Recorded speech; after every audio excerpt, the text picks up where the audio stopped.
नमस्कार, मैं हूं रामचंद्र नेहरा और आपका स्वागत है हमारे यूट्यूब चैनल आरसी सुजला में। मैं आज इस वीडियो में एक अलग तरीके की बात करने वाला हूं। आज एक सीमित वर्तमान की जो पारिवारिक जो स्थिति है उसमें सीमित परिवार को प्राथमिकता दी जाती है और ये जायज़ भी है, क्यों आज की जो वर्तमान जो कंडीशन है उसके हिसाब से। उन्हीं कंडीशन के तौर पे मैं बात करूं अभी, तो हमारे साथ इस समय पूर्णमल जी साथ हैं। उनके 2 बच्चे थे। उन 2 बच्चों में से उन्होंने एक बहुत बड़ा जो साहस का कदम उठाया। मैं बात करूं तो आज जो पिता होता है वो क्या करता है, अपने बच्चे को आरएएस, आईएएस और उच्च अधिकारी की नौकरी लगवाना चाहते हैं। लेकिन उन्होंने एक अलग तरीका का एक कदम उठाया था। उनके बारे में हम बात करेंगे। मैं बात करूंगा जो गाड़ौदा धाम के पिताश्री हैं महावीर दत्ती जी, उनके बारे में हम बात करेंगे। उनके पिता पूर्णमल जी हमारे साथ हैं। इनसे हम पूछेंगे कि इन्होंने किस प्रकार से ये जो साहस भरा जो कदम है वो उठाया।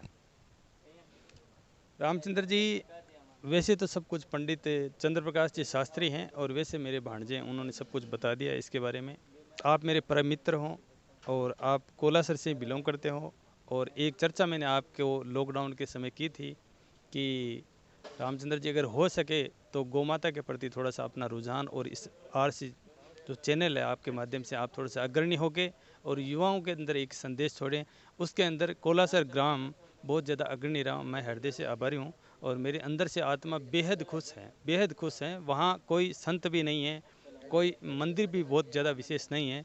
फिर भी जो मैं लॉकडाउन के अंदर मैं हमेशा इधर उधर जाता था, लेकिन जो काम मैंने कोलासर के लोगों के द्वारा देखा वो अति सराहनीय है। रही बात मलसीसर की और इस साहस की कदम की, या कुछ भी कह सकते हैं, मेरी नज़र के अंदर तो प्रारब्ध पहले बना और पाछे रचा शरीर। मतलब ये तो प्रारब्ध थे, कोई एक जन्म के भी नहीं हो सकते। ये जन्म जन्मांतर युग युगांतर के आदमी 84 लाख योनि में भटकता हुआ पैदा होता है। उसके बाद फिर उसका भाग्य प्रबल होता है तो वो चला जाता है। ये किसी के देने से लेने से ऐसा कुछ नहीं होता। जहाँ तक मेरी सोच है, मैं सोचता हूँ ये तो क्या होता है, प्रारब्ध की बात होती है। कोई कहे कि मैं ये कर सकता हूँ, कुछ ऐसा मेरे को लगता नहीं कि कहीं पे भी ऐसा हो सकता है। कि जो चाहता है ना परमपिता परमेश्वर वही होता है और वो अपने को एक्सेप्ट करना चाहिए। और मनुष्य जो है ना, उसमें एक चीज़ जरूर है, वो कर्म की प्रधानता है और कर्म में वो स्वतंत्र है। चाहे तो वो अच्छे कर्म कर सकता है और चाहे तो वो निगेटिविटी की तरफ में ले जाता है। मैं आज के समय में युवाओं को, ये संगम मित्र मंडली है, उनको ये संदेश देना चाहूँगा कि वो जो यूथ है ना, यूथ आगे आएगी। और उसमें कोई जाति बिरादरी की भी मैं बहुत ज़्यादा सोचता नहीं। और कोई पार्टी विशेष की लोग बात करें, पॉलिटिक्स पार्टी की, तो उनसे ऊपर उठ के जो बात करेंगे। गांव के अंदर कोई पार्टी नहीं होती, गांव का विकास होना चाहिए। गांव के विकास के अंदर कोई पार्टी की सीमा को तोड़ दो, एकदम तोड़ दो। इस चीज़ से ऊपर उठो, जातिवाद से ऊपर उठो। ये जहर है, ये बहुत बड़ा जहर है। और ये तो पहले तो था ही नहीं। अगर मूल भारतीय संस्कृति की चर्चा करें तो सनातन धर्म के अंदर केवल जो सनातन धर्म और संस्कृति वो वेद मूलक है, वो वेद मूलक है। उसके अंदर तो ब्राह्मण, वैश्य, शूद्र, ये जो मतलब 4 वेद है ना, तो वैसे 4 ही, मतलब ब्राह्मण, क्षत्रिय, वैश्य और शूद्र। तो ब्राह्मण का आज मैं थोड़ा सा संक्षिप्त में बताना चाहूँगा कि जो राजा लोग होते थे, ये जो महाराजा होते थे, जो भी होते थे उस समय की, जो अभी जैसे लोकतंत्र की परंपरा है तो वैसे उस समय उनकी थी, जो धर्म की रक्षा करते थे वो ब्राह्मण थे।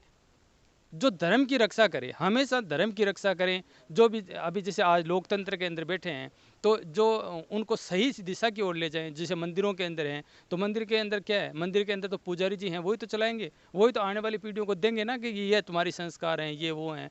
तो ब्राह्मण का काम ये था। तो ब्राह्मण तो वो किस आधार पे थे, कर्म के आधार पे थे, कर्म कांड, कर्म के आधार पे तो ब्राह्मण थे। तो ब्राह्मणत्व का ये दायित्व होता था कि राजा सही दिशा में काम करे, सही दिशा में चलें। तो क्षत्रिय, अब मैं कह देता हूँ कि मैं राजपूत के घर में पैदा हुआ, क्षत्रिय हूँ मैं। क्षत्रिय कहना और सुनना, ये जन्म लेना, ये अलग चीज़ें, ये बाद में बड़ी हुई जातियाँ हैं। विविधता में एकता, ये भारतीय संस्कृति का मूल सिद्धांत है। और वैसे व्यापार करो, व्यापार का कुछ हिस्सा उसमें लगाओ ना। बिल्कुल। धर्म दान धन पुण्य के अंदर लगाइए आप। बिल्कुल। कौन सा ऐसा धर्म है वो अपने धर्म के, धर्म निरपेक्षता शब्द को ही मैं तो थोड़ा सा डिफरेंट मानता हूँ। इतना स्वाधीन अखंड भारत का जो सपना देखा था, और कैसे ऐसे महापुरुष इस युग के अंदर हुए हैं। तो आपको आज ये संक्षेप में बताना चाहूँगा कि जो हिंदू सनातन धर्म है ना, वो हिंदू ही छोड़ दो आप। सनातन धर्म विश्व के मूल के अंदर सनातन धर्म ही था। और जितने भी आज जैन धर्म है, बौद्ध धर्म है, ये सब क्या हुए, जैसे विष्णोई है, विष्णोई, ठीक है, जैन धर्म है, बौद्ध धर्म है, ये मूलतः सनातन धर्म से ही निकले हुए हैं। अब मेरी आपसे विचारधारा नहीं बनी, मैंने अलग पंथ बना लिया। मत मतांतर युग युगांतर से ये अखंड है, अखंड भारत था, अखंड ही है, अखंड ही रहेगा।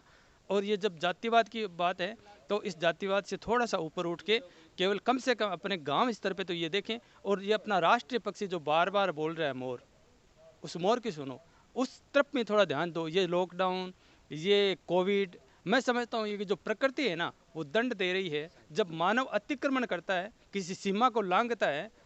भगवान राम के चरित्र को देखो, भगवान राम कैसे जीवन यापन करते थे। तो मैं तो कहता हूँ कि आप उस परंपरा में ज़्यादा नहीं कुछ ज्ञान है ना, तो कम से कम इतना थोड़ा ग्रहण करने की कोशिश करो कि भगवान राम क्या थे। उनके वो तो एक मानव अवतार के अंदर आके वैसे कैसे जीना है ये अपने को सिखाया है उन्होंने। ऐसा नहीं है कि केवल सन्यासी कर सकता है, गृहस्थ में रह के, कि गृहस्थ एक तपोवन है, गृहस्थ में रहते हुए अपन सब कुछ कर सकते हैं। ऐसा नहीं है कि मतलब भगवान कोई ऐसे मिलेंगे। अपन काम करते हुए केवल मानना है ना अपने को, तो अपने अच्छे कर्म की तरफ ध्यान देना है और लोगों को प्रेरणा करनी है। कोई अपने से क्या कर रहा है उसकी निंदा नहीं करनी है, सबसे मूल में जाके निंदा को त्याग दो एकदम, केवल अच्छाई की तरफ में ध्यान देना है। बिल्कुल। जय हिंद, तो जय भारत, वंदे मातरम, भारत माता की जय। तो ये हमारे जय साथ भारत। थे गौड़ौदा धाम के महावीर जती जी जो पीठासीन हैं। उनके पिताजी हमारे साथ पूर्ण सिंह जी साथ थे। उन्होंने बहुत अच्छी बातें बताई है कि अनेकता में एकता है। मतलब भारत में जिस प्रकार से अभी जो कंडीशन है उनको हमें थोड़ा सा दरकिनार करना है। और उन इन जैसे लोगों से, संत महानुभाव हैं, उन लोगों से हमें ऐसी सीख लेनी है।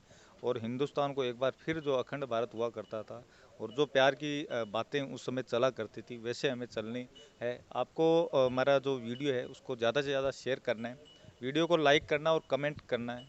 आपको वीडियो कैसा लगा तो आप कमेंट करके हमें ज़रूर बताइएगा। कैमरामैन रमेश जी शर्मा के साथ रामचंद्र नेहरा।